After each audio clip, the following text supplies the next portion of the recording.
তোমার ভিডিওতে ভিউ বাড়াবে কি করে? ভিউ বাড়ানোর কয়েকটা রিজন আছে। এই রিজন গুলো যদি তোমরা ঠিকঠাক ভাবে ইউটিউবে কাজ করতে পারো তাহলে কিন্তু তোমার ভিডিওতে কিন্তু এমনিতেই ভিউ বাড়বে।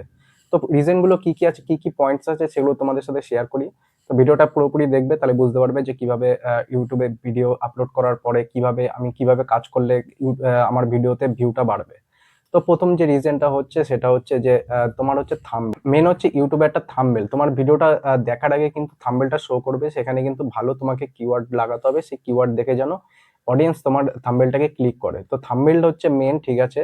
তো থাম্বনেলটাকে কিন্তু এমন ভাবে তোমায় সেট করতে হবে, তোমার ভিডিও রেকর্ডিং কিন্তু ভিডিও যেভাবে অ্যাকর্ডিং আছে, ভিডিওর যে কথা বলেছো, স্পিচ দিয়েছো, যেটা শেখাচ্ছ সেটাই কিন্তু থাম্বনেলের মধ্যে লিখতে হবে। অনেকে কি করে থাকে যে থাম্বনেলে একটা কিউআর কোড লিখেছে, কিছু একটা শেখানোর বা কোনো কমেডি নিয়ে বা কিছু একটা শেখানোর চেষ্টা করেছে, সেখানে লিখে রেখেছে যে এটা আমি শেখাবো ভিডিওর মধ্যে।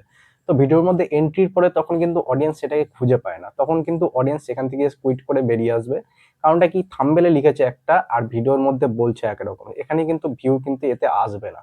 এটা হয়তো আসবে 10 মিনিট, 10 সেকেন্ড বা 20 সেকেন্ড এরকম ভিডিওটা দেখার পর যখন বুঝতে পারবে যে থাম্বনেলের সাথে কোনো রিলেটেড নেই, তখন কিন্তু ভিডিও কিন্তু তোমার দেখবে না, সেখান থেকে কুইট করে বেরিয়ে আসবে। সেখানে কিন্তু ভিউ অবশ্যই তোমার কমে যাবে আর চ্যানেল কিন্তু কোনোদিনও গ্রো করবে না। কারণ হচ্ছে অ্যালগোরিদম যখন ওই অডিয়েন্স যখন কুইট করে বেরিয়ে আসছে ওই সেকেন্ডের মধ্যে, তখন ইউটিউব অ্যালগোরিদম মনে করবে যে থাম্বনেলে যখন ক্লিক আসছে, থাম্বনেলটা হয়তো ভালো কিন্তু ভিডিওর মধ্যে সেই ভ্যালুটা নেই, সে ভ্যালু দিতে পারছে না, তাই জন্য সেখান থেকে কুইট করে বেরিয়ে আসছে। তখন কি করবে, তোমার ভিডিওটাকে কিন্তু আরো ডাউন করে দেবে, সেখানে কিন্তু কোনো ভিউ এমনিও আসবে না, সেখানে ডাউন করে দিলে তো লোকের কাছে পৌঁছাবেই না। তো নেক্সট হচ্ছে যে অনেক কন্টেন্ট ক্রিয়েটার আছে যে র্যান্ডম ভিডিও আপলোড করে। র্যান্ডম ভিডিও আপলোড হচ্ছে, আজকে আমি এই ইউটিউব টিপস নিয়ে আমি ভিডিও আপলোড করছি, কখনো আমি কালকে আমি আবার ট্রাভেল নিয়ে ভিডিও আপলোড করলাম, বা তারপরের দিন রান্নার কোনো ভিডিও আপলোড করলাম, এরকম ভাবে র্যান্ডম ভিডিও আপলোড করে। এরকম ভাবে আপলোড করলে কিন্তু ইউটিউব অ্যালগোরিদমও কনফিউজড হয়ে যাবে যে কোন অডিয়েন্সের কাছে আমি ভিডিওটাকে পুশ করব। আবার অডিয়েন্স তোমাকে চিনবে যে এই ভিডিওটা দেখে, হয়তো তুমি ফার্স্ট ভিডিও বানিয়েছো যে ইউটিউব টিপস নিয়ে তুমি ভিডিও বানিয়েছো, তো ইউটিউব টিপস নিয়ে ভিডিও বানানোর পরে তোমাকে হয়তো চিনবে যে হ্যাঁ, ইউটিউব অডিয়েন্স চিনতে পারবে যে এই ইউটিউব টিপস নিয়ে ভিডিও বানায়। তারপরে সেই অডিয়েন্সই কিন্তু তোমাকে দেখবে, সেই অডিয়েন্সের কাছে অ্যালগোরিদমও ভিডিওটাকে পাঠাবে।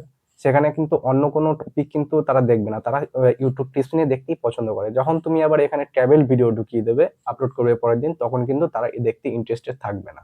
তখন কি হবে, সেখানেও কিন্তু তোমার ভিউটা কম আসবে। আর ইউটিউব অ্যালগোরিদমও কিন্তু সেখানে ভিউ যখন ইউটিউব টিপস যারা দেখে তাদের কাছে পুশ করলে কিন্তু সেই ট্রাভেল ভিডিও কিন্তু কেউ দেখবে না, এখানে তোমার ভিউ আসার কারণ হয়ে থাকে এটা।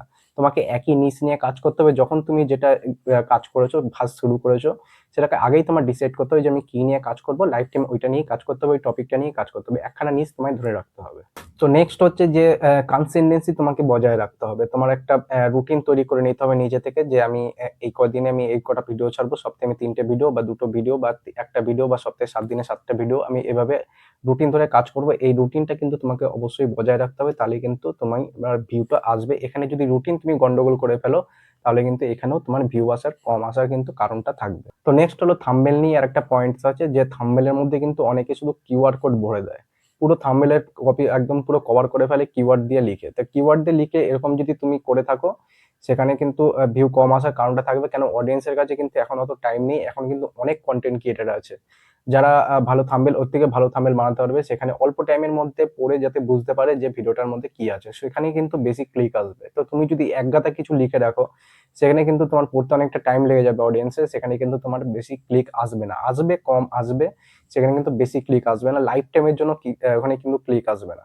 সেখানে তোমার কি করতে হবে, মাস্ট যেটা হচ্ছে যে তুমি অল্প কিছুর মধ্যে, অল্প কোনো কিওয়ার্ডের মধ্যে তুমি বুঝিয়ে দাও যে এই ভিডিওটার মধ্যে কি আছে, আর তার সাথে একটা জিনিস মাস্ট যেটা হচ্ছে, সেটা হচ্ছে তোমার একটা রিয়াকশন ফেস এখানে কিন্তু অবশ্যই দিতে হবে।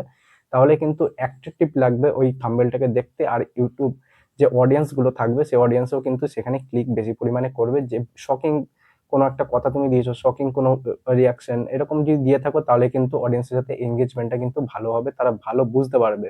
তোমার লেখাটা পড়ুক আর না পড়ুক, তার কিন্তু রিয়াকশন দেখেও কিন্তু অনেকের মনে কিউরিসিটি জাগার পরে কিন্তু তোমার ওই কিওয়ার্ড কোড যেটা তুমি লিখে রেখেছো কিওয়ার্ডটা, সেটা কিন্তু অনেকেই পড়বে, তারপরে তোমার থাম্বনেলেও কিন্তু ক্লিক আসতে পারে, সেখানেও তোমার ভিউ আসবে। সেখানে আর যদি তুমি না দিয়ে থাকো, সেখানে কিন্তু ভিউ কমে যেতে সম্ভাবনা থাকবে। আর একটা ইম্পর্টেন্ট পয়েন্টস হচ্ছে যে আগে পুরনো যারা ভিডিও বানাতো, পুরনো আগে যেরকম ইউটিউবে ভিডিও চলতো, কি ফার্স্ট কি করতো, ইন্ট্রো দিয়ে ভিডিও শুরু করতো, নিজের পরিচয়টা দিত বা কোনো কিছু ইন্ট্রো দিচ্ছে, ওয়েলকাম টু মাই চ্যানেল, এইসব যে ইন্ট্রো গুলো থাকে সেগুলো ইন্ট্রো দিয়ে ভিডিও শুরু করাটা কিন্তু এখন এই 2026-এ খুবই একটা খারাপ জিনিস। সেখানে কিন্তু ভিউ অনেক কম আসবে, তোমরা ভাবতেও পারবে না যে তোমার চ্যানেলটাই কিন্তু সেভাবে গ্রো করবে না। তোমার ভিডিও তুমি আপলোড করবে, কনসিস্টেন্সি বজায় রাখবে, সবকিছু তুমি ঠিকঠাক করবে, ভিডিও তুমি ভালো বানাবে, কিন্তু অডিয়েন্স তোমার ভিডিওটাকে দেখতে কিন্তু একদমই ইন্টারেস্টেড থাকবে না।